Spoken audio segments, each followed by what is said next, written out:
Sorry, I think we're good. All right, I like to walk around a little bit. I'm stuck in airplanes half my life, so forgive me if I'm gathering your attention by moving around. As we said, thank you for that warm introduction. My name is Jamie Ward. I'm with the Center for Internet Security, and I'm no stranger to local government. As Phil alluded to, I've been a mayor of Mayfield, New York for the past 9 years, and I serve my government proudly. And we are from the part of New York, I am from the part of New York that is much like Kentucky. We have mountains and streams, and right now whitetail season just opened up. Sacandaga Lake is on the shores of Mayfield. A lot of good fishing. We were just talking, Phil and I were talking about how delicious northern pike is. And with that, I understand what you all go through in government each day. I know about unfounded mandates. I know about the issues that you're getting from the top-down initiatives. And that's what drives me passionately to go across our nation each and every week, living out of airplanes and hotels to help protect our nation and give you assistance through CIS, the MSISEC, and the EIISAC. One small other fact about Mayfield, we're 25 minutes away from one of the world's largest harness tracks, or oldest harness tracks, Saratoga Raceway. And there's a lot of good Kentucky thoroughbreds that come through our track every summer, and you should be damn proud of that. With that, the MSISAC and the EIISAC are a part of CIS. So CIS itself is funded by the Department of Homeland Security to provide cybersecurity support and resources at no cost, yes, free, at no cost to state, local, tribal, and territory governments. As you can see, this is a rendition of kind of what's going on in the world today.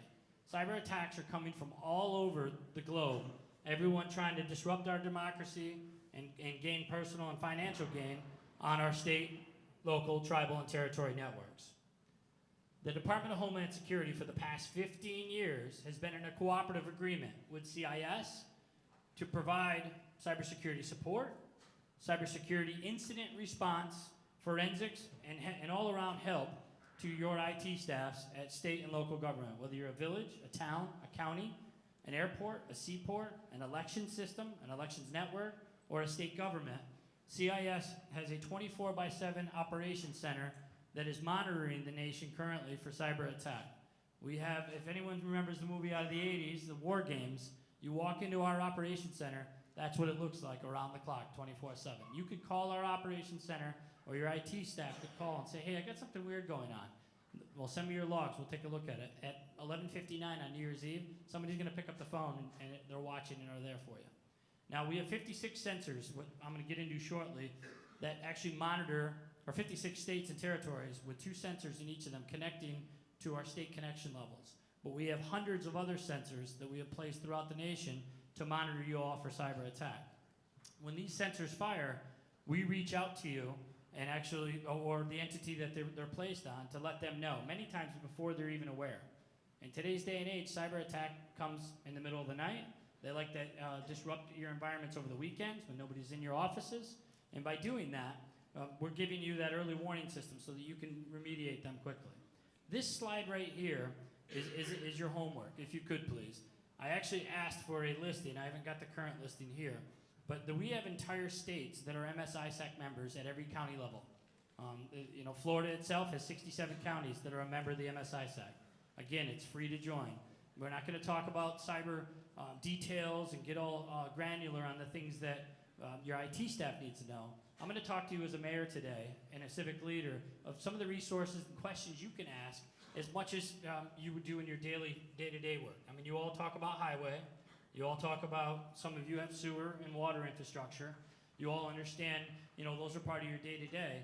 I can't implore you enough to put cyber into your day-to-day roadmaps and plans. Talk about it even for 5 minutes during your monthly meetings and just understand it more. By doing so, we have election supervisors and county supervisors that a year ago didn't know what ransomware was, and they know how to defend against it as a leader would be involved with that.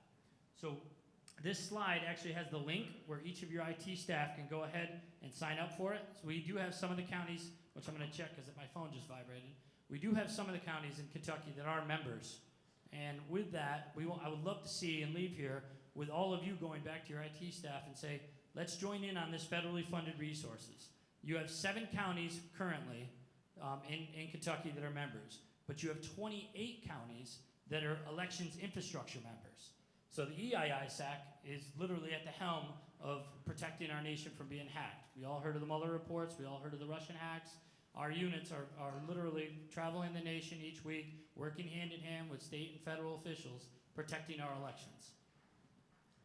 This is a sneak peek of a scrubbed image of our Security Operation Center that is in upstate New York. Now, we do analysis. In the event of a breach, you literally could call us like your Cyber 911 before you open your checkbook. We give guidance on incident response. Our teams, this morning I received an email of a county I was just at. They're under attack. Our teams were on it at 4:45 this morning. The sooner they could do it before somebody got to the office, they were able to mitigate the threat. They contained it to 3 servers, which is a big difference between that and your entire network not working. And from a cost standpoint, you know what that's like. Just a quick thing, I'm going to give you a little intro on hackers. How many people know where the derivative in the names white hat, gray hat, and black hat come from? You got to know your enemy to defend against them. So these are from the days of the cowboys. So the white hat is like the Fabio guy that always saves the lady off the railroad tracks, and he's wonderful and nice and kind. Those are people like myself, although I can't ride a horse. With that, we defend against the black hats, the people that want to do you harm, the people that want to do ill will. The gray hats are the people that are doing good most of the time, but get a little greedy and they actually do some bad things for financial gain or for their agendas. So when you hear the term black hat going forward, those are the bad hackers out there that are doing it. The white hats are the security teams across the nation and in our military that are defending against these harmful folks. How are hackers defined? We have nations that have entire hacking units. Our cyber command at the US is world class, and they could hack a facility quicker than you could shoot a missile at it. This is where the world is going. Cyberattack will replace physical threat if it hasn't already from a risk standpoint. North Korea, Iran, you name it, our enemies are coming at us every day. Terrorists, Al-Qaeda has hacking units and cyber attack teams that are trying to do harm and disrupt our democracy and our republic. Cyber criminals, people that want to ransomware and hijack your network and make you pay them to actually, get financial gain. You've got hacktivists, people that, as we've seen in Portland and throughout the rest of the country, with their black hoods on, they actually, those types of groups and organizations have hacking units that are trying to disrupt our democracy. And then, of course, you have insider threats, the folks that are upset because their retirement plan changed or you had to write them up because they called out too much. Insiders are people amongst us every day. Sometimes they're librarians, sometimes they're high-end governors, mayors, you name the elected position. Insiders could be that way, and many times those folks might do something unintentional where they might not think that they're causing it, but if they log into an email or click on a link, insider threats could be intentional and non-intentional. So in cybersecurity, I could give everyone in the room, like Oprah, $1 billion. It's under your seat today, and you can go buy the finest in technology. And by having that money, you're going to go out and be vetted, and your phone's going to blow up from every vendor under the sun. Cybersecurity is not just about spending money. It's about educating your people, educating those insiders on good behaviors and things to do right. And with that, the MSISEC has a variety of free services, tons of services. We can scan your networks from the outside, give you a report every month. We're there for you as your Cyber 911. We offer newsletters. We offer educational campaigns. We offer free training through Fed VTE training to all of your IT staff. I'm going to scare you a little bit in these next few slides because I have 33 slides in 30 minutes, and we're moving through them pretty quickly. So right here is a hack. The emergency broadcast alert system actually was put out on February 11th of 2013 in a community. Civil authorities in your area have reported that the bodies of the dead are rising through their graves. I mean, where is Rick and Daryl at during this incident? I mean, that literally people were panicked, and 911 lines blew up. People were in fear, but this is a nuisance hack that occurred, and it's real. The Dallas Siren attack on April 8, 2017, somebody hacked into the sirens, which many of you in your communities have those fire sirens that go off during EMS calls or tornado warnings or whatever you use those sirens for. Think about it, for 95 minutes, having that noise going off nonstop. Now, it would be annoying, and those of you that have hearing aids were blessed because you could just turn them off and you wouldn't get migraines. But most people were disrupted at work, disrupted while they're driving. On top of that, the 911 system received 4,400 calls in 4 hours, leaving the wait time to up to 6 minutes. Critical emergencies could not be listened to or responded to for 6 minutes. And sometimes it's a matter of life or death. Again, more hacks. You've got smart meters. You spend the money, you put in parking meters, and they end up getting hacked on you. People's credit card information is taken and sold. And then the one on the right is a little more severe than probably most of them. Police department loses years worth of dash cam video. This is a major city attack that occurred. They're just coming out of it. They spent $20 million to get out of this cyber attack. Think about this. You had dash cam or body cams of a suspect doing something horrible. Many of them violent felonies. Some of them DUIs. That footage is critical for their conviction. A year of it gone. Totally erased. So think about that court case and how easy, some defense lawyer could get out of that case. I don't know where it stands now, but it is definitely scary. Fishing, not pike fishing, not bass fishing, or not fly fishing, but I just want to educate the folks in the room on fishing. There's general fishing, which started with like the prince in Africa that said if you sent him something, they would send you $50 million. You remember those emails back in the 90s? Well, they've kind of changed to a new area where they've gotten a lot smarter. So fishing now, general fishing, is me sending something out to the entire state of Kentucky about your retirement plan or your interest rates or some funding or a message from the governor. Spearfishing has become a hybrid threat where I could actually spend 3 minutes with anyone in this room and get enough information where I could write a well-crafted, or I could just go look on your Facebook, your Twitter, or your Instagram account and get the same information to do a spearfishing attack. Spearfishing would be like this. Hi, I'm Mr. Johnson from the XYZ Elementary School. Your son, Billy, has got attendance issues, and you need to take a look at these records right now because he's going to be suspended if he's late one more time. Wouldn't that emotionally trigger you enough to click on that link, sending it from an address that's similar to the school? I've actually done this with world-class security people and use them as a patsy or use them as an example, and they claim they would have fell for it. We would fall for it every day. So educating your folks on the ground in each of your counties about fishing and spearfishing, I cannot stress it enough. It's not just about the technology and the walls you put up, because if you have that $1 billion that you're all going to leave here with today and go buy the greatest in technology and you build your castle of cybersecurity, when Greta from your clerk's office opens the drawbridge and lets somebody in, your technology is worthless. The people element matters, and we got to get cybersecurity on that training level. We do sexual harassment training. We do all types of sensitivity trainings. We do tons and tons of important trainings that are out there, benefits training. Add cyber to your regular routines and what that is, especially during the new hire process. All right, cybersecurity itself. Everyone makes mistakes with people. This is the world-class, super secure Super Bowl Cyber Center.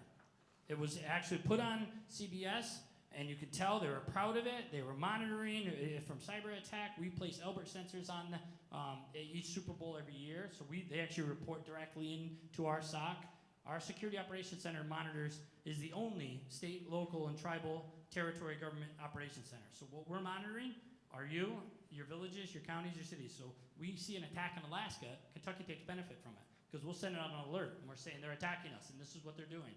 By signing up to the MSISEC, your IT folks, whether they're contractors or staff on site, would get that alert and know to go fix it and know to kind of shore up your infrastructure. Look at that screen, broadcasted on national TV. There are the passwords and usernames to their high security Wi-Fi network at the Super Bowl. That controlled all their drones, that controlled all their systems. A hacker wanting to do damage that's maybe 12 years old could have done that in 30 seconds with those credentials. So people make mistakes. This is a little bit of an update on Elbert and what Elbert is. The entire state of Ohio has 88 Elbert sensors being deployed across the state, securing their elections and their county networks. The entire state of Washington, the entire state of Florida was the first to do it. 67 counties are being monitored for cyber attack. What Elbert is a passive IDS device that came from the Einstein project. that is from US CERT. Einstein is the alarm system, we could call it, for the federal networks. We took Einstein, codenamed it Elbert. Elbert is the eyes and ears to monitoring your networks for cyber attack. The difference of having good detection is if you are under attack, the quicker you respond to it, we will absolutely notify you in less than 5 minutes. We get a breach alert, we scrub it, make sure it's real. You're never gonna get anything that's going to be fake and people's time wasted. But once that's there, we can immediately give you guidance on sandboxing that threat, putting that threat aside, rather than waiting for it to continue to spread and compromise your network and disrupt your municipalities. This is a little bit of technical info on that. I'm gonna fly through here. Elbert itself is based on 3 tiers and sizes. I'm flipping through some videos. I'm gonna give you one video because I got 4 minutes. So right here, the difference that Elbert has from a detection standpoint than you would get out of a commercial device is it's a signature, like an antivirus definition. You have to update them to know if you have a virus. Elbert is loaded with 3 key signature sets. It's loaded with recently declassified signatures we received from our federal partners. We have commercial signatures and then custom signatures. That red dot is what Elbert picks up as malicious traffic. That came from an email, that came from somebody trying to attack. Once we get that alert, it immediately gets sent up to our Security Operation Center, and your IT contact gets notified. And not only just notified and handheld through your breach. Do this next. We're gonna deploy software. We have an in-house CERT, which is a cyber emergency response team available to you at no cost. They will literally get on the phone and send you remote tools and walk your IT staff mitigating that damage. So to no further ado, I'm gonna kick out into this. We've got the information on our CERT. This is the slide one more time about MSISEC membership. I'm gonna work with the association. We work with NACo, our partners in the front here. John is here from NACo. NACo and CIS created an alliance to drive membership to this federally funded resource that's been available. When I meet with people one-on-one or when I talk offline, which I'll be here this evening with you all for more questions, people are like, how has this not been known before? Well, it's a big nation. It's only been 15 years. There are 50, 60,000 municipalities. I can only go so far, and my colleagues can only travel so quick. So the outreach is there, and cyber is real. So any of you that do have questions or have anything to go from there, please ping me later or talk to me later. Quick call to action. If you want to take a picture of this, you can go back and talk to your IT staff or your administration staff. These are simple things of what you can do. And not anyone in here actually shows that you need to spend a lot of money. Patching is key. That just means like you update your phone. The reason why those updates come out aren't just for new smiley faces. They're to actually address known security risks. How many people in the room heard of Equifax, the breach? So we released that alert on that breach a month and a half to all of the local governments to patch the Apache system.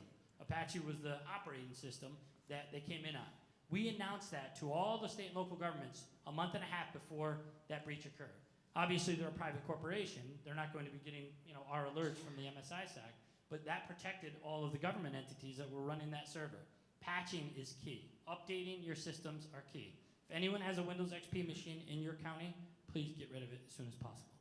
It is a big hole in your network, and I promise you, it will be well worth spending $600 for a new machine than having that there. Using software, your backups. So if you do get hacked and with your billion-dollar security system that you're about to go buy, make sure your IT staff is vetting and double-checking their backups. Yeah, we get a backup, but nobody checks it for 4 years. Make sure, because God forbid if something does occur, the easiest way out of it is just to restore from a backup. And it doesn't cost you any money, just time. The problem is that these attacks that are occurring, they don't have backups to kind of restore to yesterday, and that's where it's causing it. And these are all basic things that we can just talk about with our staff and just double check as leaders. Hey, well, how is our backup process going? I check mine once a week. It'd be embarrassing if I got hacked. But it's not a matter of if, but when. You're bound to be at some point in the future. And to no further ado, this is your 911 and contact info. If you want to take a picture of this slide, once you sign up to MSISEC, they will, your IT staff will get this. Whether you're a member or not a member, we would still help. It's easier if you're a member because we'd have all your contact info right in front of us. So that's the 800 number and the email address to our SOC. That's available to you, again, at no cost. Obviously, we don't have time for questions. I promise I'm going to, hopefully at a future conference, go a little more in depth on some things where we can actually give you some back and forth dialogue and get some of your Q&A answered. But I'll be here the rest of the evening to do that as well. So with no further ado, thank you very much, and God bless Kentucky.